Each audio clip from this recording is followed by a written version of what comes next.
Hello guys, आज हम explain करने वाले हैं एक साइंस फिक्शन फैंटेसी मूवी को जिसका नाम है हनी आई श्रंक द किड्स। क्योंकि आपको इस तरह की पिछली मूवी काफी पसंद आ रही है जिसमें विपलाला ने लोगों को छोटा कर दिया था, पर ये मूवी उससे अलग है और अच्छी भी। लेकिन थीम वही है। उम्मीद है कि आपको ये उससे भी अच्छी लगेगी और ज्यादा पसंद आएगी। पर पहले मुझे बताओ कि क्या एक बेसबॉल किसी को बहुत छोटा बना सकती है, मतलब 1 सेंटीमीटर से भी छोटा? तो चलिए देखते हैं कि एक बेसबॉल किसी इंसान को छोटा कैसे कर सकती है। मूवी की शुरुआत में हम एमी को देखते हैं और इसका छोटा भाई निक अपने पिता की तरह एक साइंस प्रोजेक्ट बना रहा है और तभी हमें पता चलता है कि ये दोनों सोलेंस्की और डायना के बच्चे हैं और इनके घर एक डॉगी भी रहता है। तभी हम सोलेंस्की को देखते हैं जो अपनी एक खास मशीन पर काम कर रहा है, क्योंकि ये एक ऐसी मशीन बनाना चाहता है जिससे ये चीजों को बहुत छोटा कर सके। पर इसके काम की वजह से इसके पड़ोसियों को इस पर बहुत गुस्सा आता है और तभी हम सोलेंस्की के पड़ोसी को देखते हैं जिसके 2 बच्चे हैं। छोटे का नाम है टॉमी और बड़े का नाम है रसल। और फिर इधर हम देखते हैं कि सोलेंस्की के पास उसका छोटा बेटा निक अपना प्रोजेक्ट दिखाने के लिए आता है, पर सोलेंस्की उसे वापस भेज देता है क्योंकि इसे अब अपनी मशीन को चेक करना है। और फिर निक के जाने के बाद सोलेंस्की अपनी मशीन को चालू करता है और इसे पहले एक सेब के ऊपर ट्राई करता है। सोलेंस्की अपनी मशीन के जरिए सेब को छोटा करना चाहता है और वो जैसे ही मशीन को चालू करता है तो वो सेब छोटा होने के बजाय फट जाता है। सोलेंस्की को लगता है कि अभी उसकी मशीन पूरी तरह से नहीं बन पाई है। इसके बाद सोलेंस्की नीचे आकर अपनी पति डायना का फोन उठाता है जो कहती है कि आज मैं घर देर से आऊंगी क्योंकि ऑफिस का कुछ काम है। इसके बाद सोलेंस्की भी अपनी बेटी से कहता है कि तुम्हारी मॉम आज देर से आएंगी और मुझे भी एक मीटिंग में जाना है, इसीलिए अपने छोटे भाई का ख्याल रखना। इसके बाद हम देखते हैं कि निक अपने दोस्त को एक घास काटने की मशीन दिखाता है और इससे कहता है कि तुम बाद में कल इसे इस्तेमाल कर सकते हो। इसके बाद निक का दोस्त यहाँ से चला जाता है और फिर इधर हम देखते हैं कि पड़ोसी के लोंडे टॉमी की बेसबॉल सोलेंस्की की विंडो तोड़कर अंदर चली जाती है और इस बेसबॉल से सोलेंस्की की मशीन एक्टिवेट हो जाती है। और इधर टॉमी के बड़े भाई रसल ने इसे देख लिया था, इसीलिए वो अपने भाई को पकड़कर सोलेंस्की के पास ले जाने लगता है कि तुम्हें उनसे माफी मांगनी होगी। और इधर सोलेंस्की की मशीन कमरे में रखे सोफों को छोटा करने लगती है। और इधर जब एमी दरवाजा खोलती है तो रसल एमी को देखकर नर्वस हो जाता है और अब हमें पता चलता है कि रसल और एमी एक दूसरे को पसंद करते हैं। रसल कहता है कि मेरे छोटे भाई ने तुम्हारी खिड़की तोड़ दी है, जिस पर एमी कहती है कि कोई बात नहीं। इसके बाद रसल का छोटा भाई टॉमी निक के साथ ऊपर अपनी बॉल लेने के लिए चला जाता है, पर जैसे ही ये रूम में घुसते हैं तो वो मशीन इनको छोटा कर देती है। और इधर हम देखते हैं कि सोलेंस्की भी मीटिंग में अपनी मशीन के बारे में लोगों को बताने की कोशिश कर रहा है, पर कोई भी सोलेंस्की की बातों पर यकीन नहीं करता और सब लोग यहाँ से उठकर चले जाते हैं। जिसके बाद सोलेंस्की निराश होकर अपने घर की तरफ जाने लगता है। पर हम देखते हैं कि काफी देर होने के बाद रसल और एमी भी दोनों बच्चों को देखने के लिए ऊपर कमरे में आते हैं और अंदर आते ही वो मशीन इन दोनों को भी छोटा कर देती है। अचानक ये देखते हैं कि कमरे की सारी चीजें बड़ी हो गई हैं, पर जल्दी ही समझ जाते हैं कि चीजें बड़ी नहीं हुई हैं, हम छोटे हो गए हैं। तभी निक और टॉमी भी इनके पास आ जाते हैं और इनका डॉगी भी इन बच्चों को देख लेता है कि ये बच्चे छोटे हो गए हैं। और फिर जब सोलेंस्की वापस घर पर आता है तो उसे बच्चे नहीं दिखते, पर डॉगी इसे बताने की कोशिश करता है और अपने पीछे पीछे ऊपर रूम में ले जाने लगता है। पर सोलेंस्की के दरवाजा खोलने से पहले ही वो बॉल मशीन से हट जाती है, जिससे मशीन बंद हो जाती है। और जब सोलेंस्की अंदर आता है तो बच्चे उसे देखकर आवाजें लगाने लगते हैं, पर छोटे होने की वजह से इनकी आवाज बहुत कम हो गई है, इसीलिए सोलेंस्की इनकी आवाज नहीं सुन पाता।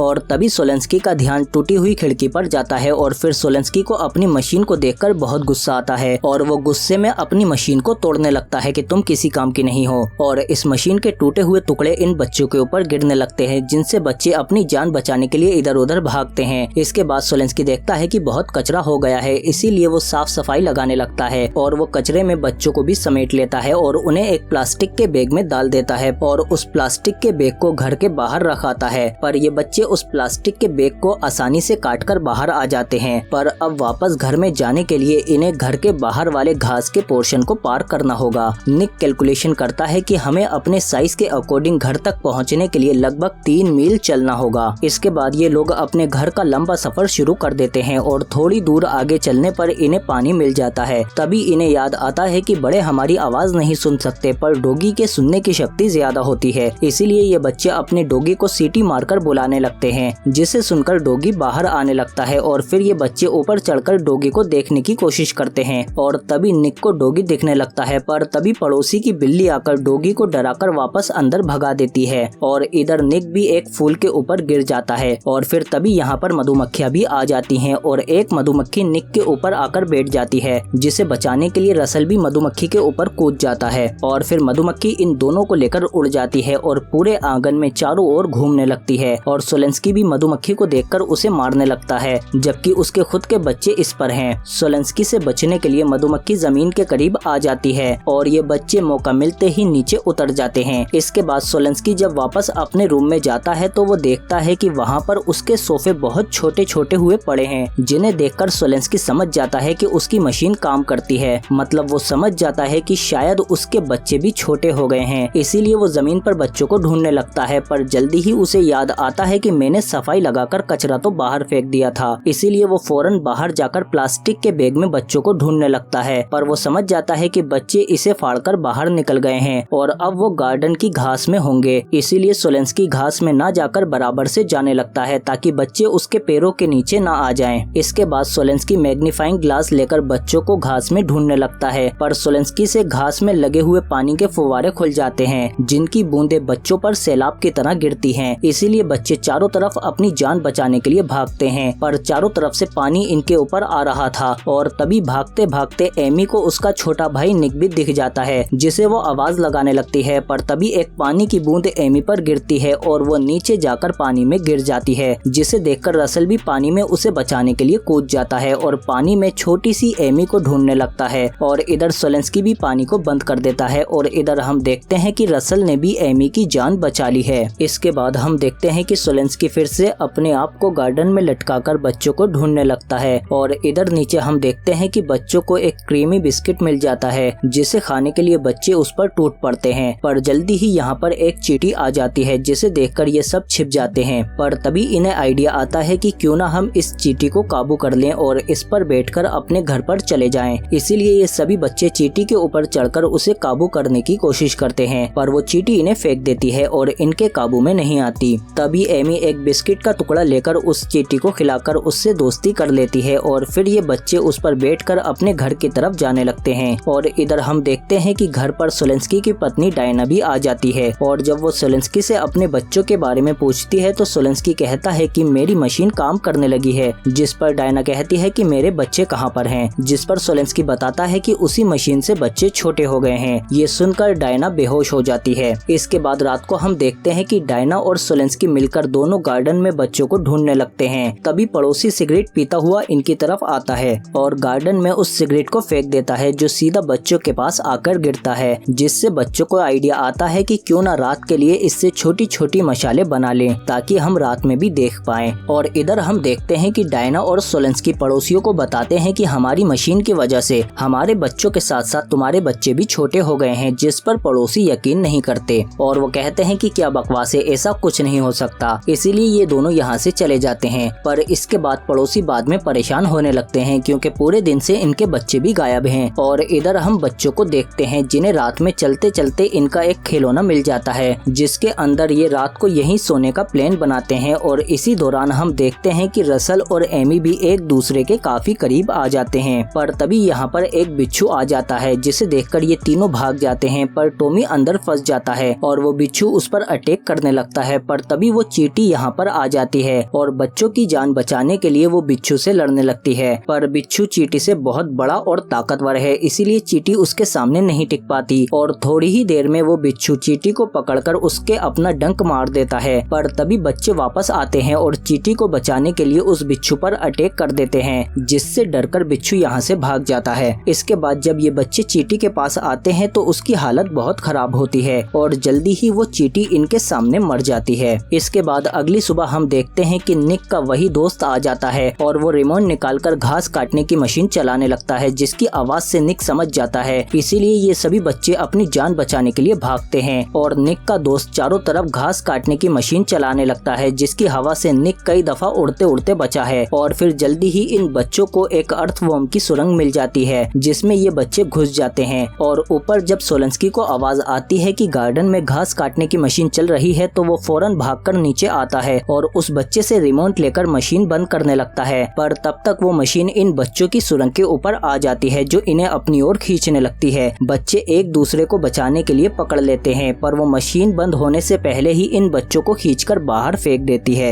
डायना बच्चे से कहती है कि फौरन घर के अंदर जाओ। इसके बाद ये दोनों अपने बच्चों को गार्डन में ढूंढने लगते हैं। तभी ये बच्चे देखते हैं कि उस मशीन ने इन्हें इनके घर के पास फेंक दिया है और इन बच्चों को इनके माता पिता भी दिख जाते हैं। बच्चे उन्हें आवाज लगाने की कोशिश करते हैं पर वो बिना सुने ही अंदर चले जाते हैं, जिससे बच्चे निराश हो जाते हैं। पर तभी यहाँ पर इनका डॉगी आ जाता है, इसीलिए ये बच्चे फौरन डॉगी के ऊपर चढ़ जाते हैं। पर डॉगी जब अंदर जाने लगता है तो बिल्ली उसे फिर से डराने की कोशिश करती है, पर इस बार डॉगी उसे डराकर भगा देता है और अंदर बच्चों को ले जाता है। और डॉगी जब टेबल पर चढ़कर सोलेंस्की को बताने की कोशिश करता है तो निक सोलेंस्की के दूध में गिर जाता है, पर सोलेंस्की बिना देखे ही डॉगी को टेबल से उतार देता है। जिसके बाद बच्चे डॉगी के ऊपर से टेबल के ऊपर आ जाते हैं और जोर जोर से सोलेंस्की को आवाज लगाने लगते हैं। पर सोलेंस्की चम्मच में निक को लेकर खाने ही वाला होता है, पर तभी डॉगी इसके पैर पर काट लेता है, जिससे सोलेंस्की की निगाह निक के ऊपर पड़ जाती है और वो टेबल पर दूसरे बच्चों को भी देख लेता है। और अब फाइनली सोलेंस्की को बच्चे मिल जाते हैं, पर अब इन्हें बड़ा भी करना है, इसीलिए सोलेंस्की पड़ोसी को भी बुला लेता है उनके बच्चे दिखाने के लिए। और फिर सोलेंस्की बच्चों से पहले मशीन को सेब के ऊपर इस्तेमाल करके उसे छोटा करके देखता है, पर फिर से छोटा होने के बजाय सेब फट जाता है। तभी निक अपने पिता को इशारों से बताता है कि मशीन की लेजर के आगे बेसबॉल को रखो, जिससे सोलेंस्की समझ जाता है कि जब विंडो से बॉल आई होगी तो मशीन एक्टिवेट हो गई होगी और ये बॉल लेजर के आगे आ गई होगी, जिससे लेजर स्टेबल हो गई होगी और मशीन ठीक से काम करने लगी होगी। इसीलिए सोलेंस्की मशीन की लेजर के आगे बॉल को रखकर बच्चों पर इस्तेमाल करने लगता है। पर तभी पड़ोसी कहता है कि इसे डायरेक्ट बच्चों पर इस्तेमाल करने से पहले किसी जिंदा चीज पर इस्तेमाल करके देखो। ये सुनते ही डॉगी फौरन नीचे भाग जाता है। इसके बाद पड़ोसी कहता है कि इसे पहले मेरे ऊपर ट्राई करो और फिर हम देखते हैं कि सोलेंस्की पहले इस मशीन से अपने पड़ोसी को छोटा करता है। मतलब अब मशीन ठीक से काम कर रही है और फिर सोलेंस्की फिर से पड़ोसी को बड़ा कर देता है। इसके बाद डायना बच्चों को एक चम्मच में लेकर सामने रख देती है और फिर बच्चे एक दूसरे का हाथ पकड़ लेते हैं और मशीन जैसे ही इन पर इस्तेमाल की जाती है तो ये बच्चे दोबारा से बड़े हो जाते हैं और दोनों पेरेंट्स अपने अपने बच्चों को देखकर बहुत खुश होते हैं। और फिर हम देखते हैं कि ये लोग मशीन से टर्की को बड़ा करके उसकी दावत उड़ा रहे हैं और नीचे डॉगी को भी एक बहुत बड़ा बिस्किट दिया जाता है। और इसी के साथ ये मूवी यहीं पर खत्म हो जाती है। पर इस मूवी का सेकंड पार्ट भी हमने एक्सप्लेन कर रखा है, जिसमें मशीन की वजह से सोलेंस्की का एक तीसरा बेटा और उसकी बीवी साइज में बहुत बड़ी हो जाती है। मतलब कहानी पूरी तरह से उल्टी हो जाती है और ये शहर में तबाही मचाने लगते हैं। इसीलिए इसका सेकंड पार्ट आपको एंड स्क्रीन या हमारे चैनल में मिल जाएगा। पर उससे पहले अगर आपको ये वीडियो अच्छी लगी है तो प्लीज लाइक जरूर करो इसे और साथ ही सब्सक्राइब करो हमारे चैनल को। बेल आइकन दबाकर नोटिफिकेशन ऑल पर भी क्लिक करो ताकि और भी अच्छी वीडियो मिलते रहे आपको। हम मिलते हैं आपसे अगली वीडियो में।